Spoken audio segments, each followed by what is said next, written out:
Proche. Europe 1, il est 6h42. Il va falloir être patient pour voir retomber l'inflation. Le retour à la normale va prendre du temps, prévient Ursula von der Leyen, la présidente de la Commission européenne.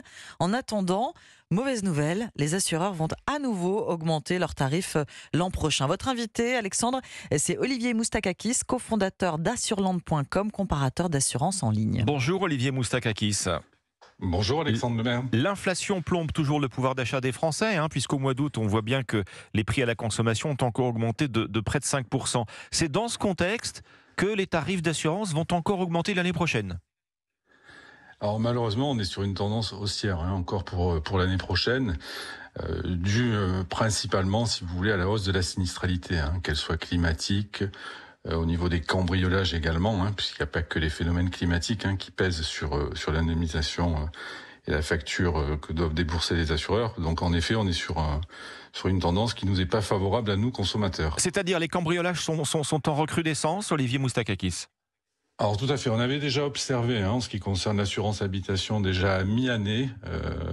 Sur l'année dernière, il y a eu 11% de hausse en moyenne au niveau national, mais certaines régions ont été touchées plus que d'autres, comme la Bretagne par exemple, puisqu'il y avait une hausse de près de 40% des cambriolages, ce qui avait vu en fait une augmentation à mi-année des tarifs déjà d'assurance habitation, notamment dans ces régions-là, et c'était la première année, si vous voulez, où l'Occitanie était devenue la région la plus chère à assurer en habitation et était passée devant Paris-Île-de-France, qui a toujours été historiquement la région la plus chère. Alors effectivement, c'est ce qui est intéressant quand on parle d'assurance habitation.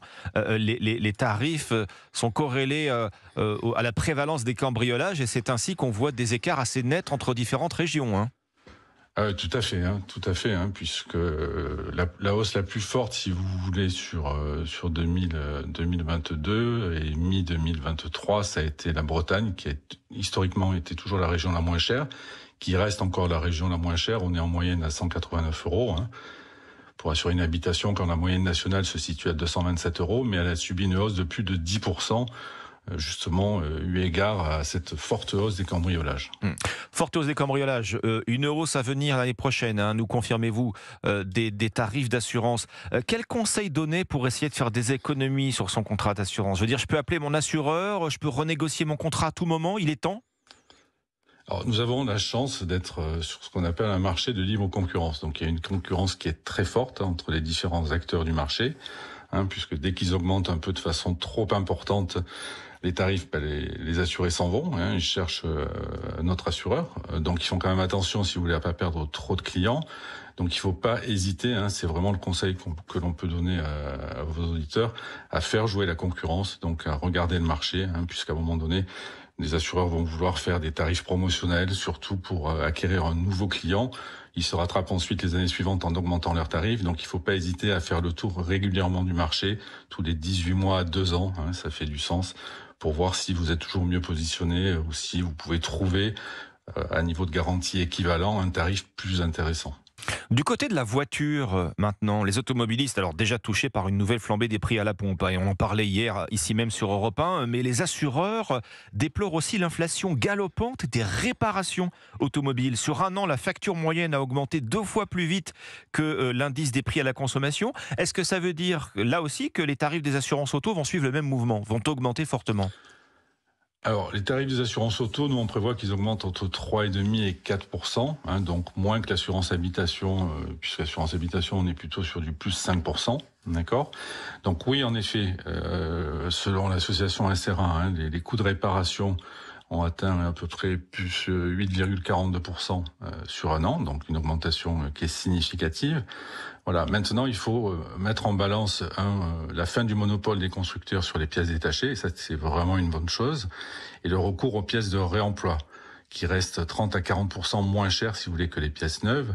Et les assureurs militent, si vous voulez, auprès de leurs assurés, pour qu'ils utilisent de plus en plus des pièces de réemploi, puisque ça fait fortement baisser la facture d'indemnisation, et donc ça permet, si vous voulez, de contenir la hausse des tarifs. Assurer une voiture électrique coûte en général moins cher, en tout cas si l'on accepte une célèbre marque premium américaine. Jusqu'ici, c'est vrai, mais l'exonération des taxes sur les contrats d'assurance pour les voitures électriques va s'arrêter à la fin de l'année.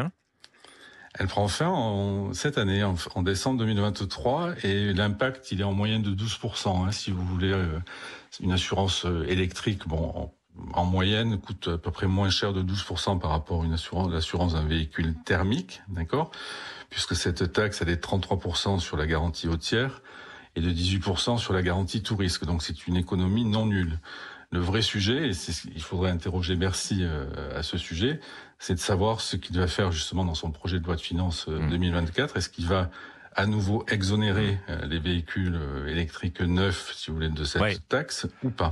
Parce que là, en effet, mécaniquement, s'il n'y a pas d'exonération, les prix vont mécaniquement remonter. Les tarifs des assurances vont augmenter l'année prochaine. Vous nous le confirmez ce matin sur Europe 1, Olivier Moustakakis. Je rappelle vos chiffres. Plus 3,5% à plus 4% attendus sur les assurances auto, plus 5% sur les assurances habitation. Merci Olivier Moustakakis, cofondateur d'assureland.com, comparateur d'assurance en ligne ce matin sur Europe 1.